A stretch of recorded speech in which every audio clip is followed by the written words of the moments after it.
কবিতার নাম রবীন্দ্রনাথ। মা গো, আমায় ছুটি দিতে বল।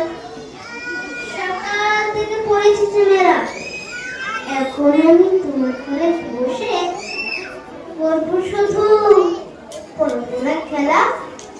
তুমি বলছো দুপুর এখন না হয় যেন সত্যি হলো তাই।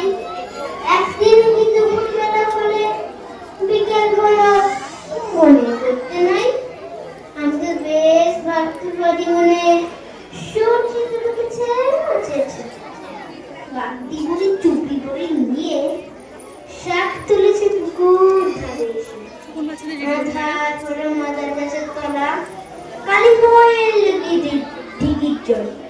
হাতের থেকে সবাই ফিরবে, মাঠের থেকে এলো যে শীতল মনে করবে সাজার তালা। মনে কর না সন্ধে হলো যেন রাতের বেলা দুপুর যদি হয়, দুপুর বেলা রাত হবে না কেন?